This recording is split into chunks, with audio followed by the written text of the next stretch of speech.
On Friday, Coffee Stain released a video covering some of the upcoming changes to nodes and recipes for Update 1.0, and the changes are pretty significant.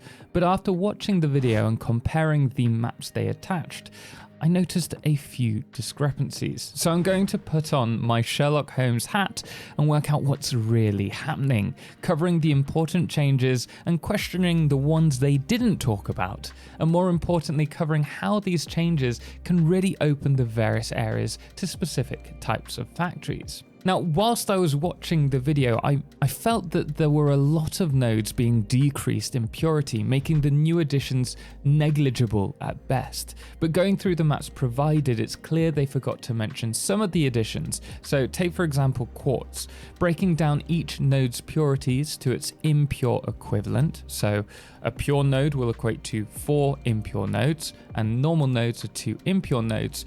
We can see that they removed the equivalent of 20 impure nodes from the map, whilst adding the equivalent of 17 impure nodes.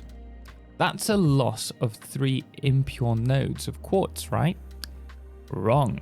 Though they mentioned some purities had changed, there's also a new pure node of quartz in the cave system, and with the changes to purity, we have a net gain of 3 impure nodes. Of course, that's providing these 2 nodes in the north aren't actually downgraded to impure, as they're not actually on the map that's attached.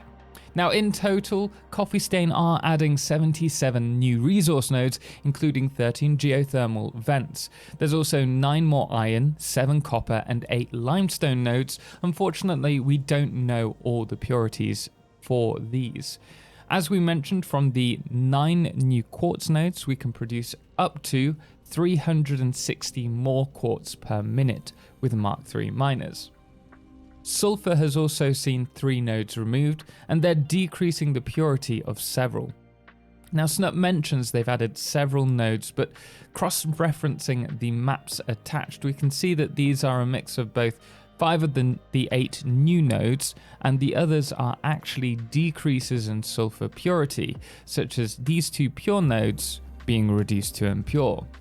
Regardless, my best guess is that we'll receive a net increase of up to 600 sulfur per minute, again with Mark III miners come 1.0.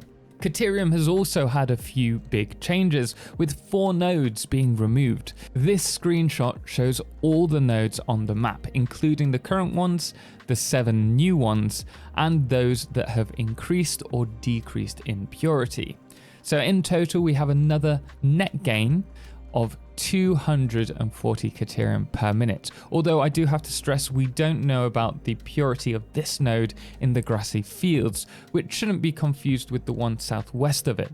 So we could have between 120 and 480 more Caterium on top of this. Now uranium has seen an extra node added, but also decreased the normal node of uranium's purity to impure, so there's no net gain at all for uranium. Coal, on the other hand, is being dumped in the truckloads, though we'll see the loss of 3 nodes Snup mentioned, and after a cross-section with the current map, potentially a 4th one, which is a pure one, which you can see here, we still have a considerable increase in coal available, with us receiving 15 new coal nodes, and I'm excluding this pure node in the east because the maps don't actually mention it. So in all, we actually see a net gain of a whopping 1,560 coal per minute, which is nothing to be snuffed at. And with the maths out of the way, we can see we are receiving a considerable amount of resources extra, especially with coal to help with steel production. But by lowering a lot of the purities of the resources, it does mean that we're going to have to really focus on creating the perfect logistic networks for our factories to run efficiently. Thankfully, this will be made easier with trucks being made available in Logistics Mark IV, and trains also being made available earlier thanks to not needing heavy modular frames or computers. But before we go ahead and talk about some of the other changes that they're bringing, I must admit I am really intrigued as to why we haven't heard any changes to any of the other resources such as crude oil, nitrogen and bauxite. I'm still very much hoping for more gases for 1.0, which they originally mentioned they were going to do, but perhaps we'll see a jiggle of resources later, and with the increased efficiency of fuel generators, we're actually going to have a considerable surplus of oil to play around with. So it kind of makes sense that they haven't mentioned that. But what about bauxite? It's the only resource to be solely located across the equator of the map, rather than spread out across the whole map.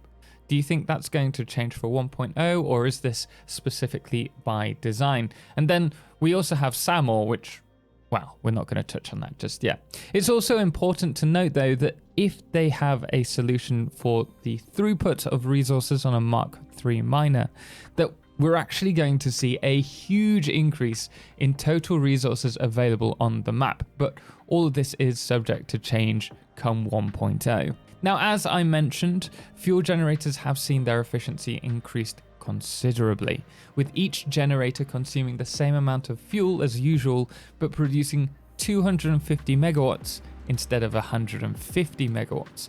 That's a 66% increase in efficiency, and they will be available to build earlier as well, because they're not going to need computers or heavy modular frames either. Now, the gas mask will be unlocked earlier as it's moved to the MAM's mycelia tree, and the jetpack is available from the beginning of tier 5. Moving on to the recipe changes, the big one is the removal of screws from the base computer recipe, which is a huge win in my opinion. The recipe that they show on screen may have confused you slightly. I know it did me, but Coffee Stain were really quick to add the recipe changes in the comment section as they were incorrect. So we can see here that computers will require 10 circuit boards per minute, along with 20 cable per minute and 40 plastic, producing a total of 2.5 computers per minute. Then we have the radio control units. They're going to need 40 aluminium or aluminum casing per minute, along with 1.25 oscillators and 2.5 computers, which equates to 1.25 radio control units per minute. And then we have our heavy modular frames. They're going to require 10 modular frames, 40 steel pipe, 10 encased industrial beams, and 240 screws to produce 2 heavy modular frames per minute. And then finally, the encased industrial beams are going to need 18 steel beams per minute and 36 concrete in order to produce 6 encased industrial beams per minute. Now, this list isn't exhaustive, and we can expect a video on alternate recipe changes in the future, but the important thing to note is that these resources are at a much more reasonable ratio now, making it easier for people to build efficient factories in the mid-game, which for many players has been a turn-off, and honestly, I think all these changes are pretty solid. So, with those changes out of the way, I wanted to quickly touch on my initial thoughts for possible factory-specific locations given the new resource nodes. Now, first to mind is, with the 4 new coal nodes in the northern Rocky Desert, we have the perfect location for either a starter factory, thanks to its being located nearby to a ton of pure limestone and iron nodes. It also has an impure copper node, as well as more normal copper nodes just down the coast, meaning you can set up your base resources, followed by quickly transitioning to coal power and basic steel. And then with trains being unlocked earlier, this would make a great base of operations, allowing you to expand elsewhere soon after. Secondly, following on from all the pure iron and limestone nodes, this could make a great early game steel factory location, allowing you to easily produce steel beams, pipes, and encased industrial beams. And even better yet, with the abundance of iron, you could probably quite easily turn this into a heavy modular frame factory too. Moving on, we then need to touch on the Spire Coast. Honestly, I was expecting some nodes within the Spire Coast itself. However, along the canyon, we seem to have a lot of resources. And depending on their purity, this could be a great area for starting out an early game mega factory. And thanks to the flat peninsula and the natural roads from the canyon, this will make building a strong logistics network a much easier task. The Dune Desert Plateau will also make for a perfect nuclear facility given uranium is easily available, as well as all the other resources bar bauxite. And finally, we have the Blue Crater and the Swamp. These are both nicely sandwiched between lots of resources, which makes both of them the perfect location, as we know already, for something like diluted packaged fuel. But with the large supply of coal and sulfur nearby, both could easily become great turbo fuel plants. And thanks to the considerable space, they also work as mega factory locations. And of course, with the iron also being nearby, they could easily be used for large late game steel facilities. Failing that, the swamps look even more enticing as the perfect starter spot for new players. I mean, what could possibly go wrong? But that's all we have for today. Let me know if you'd like me to cover the best factory locations for 1.0 in a future video, and of course, like the video if you found it useful. Special thanks does go to all of our amazing supporters on Patreon, most notably our Solo Clips patron, Firefless, as well as our Lunars, The Calamity, Ben and Star, as well as our Blood Moon of the Day, which today is Brain Slug. Until next time, as always, ciao for now.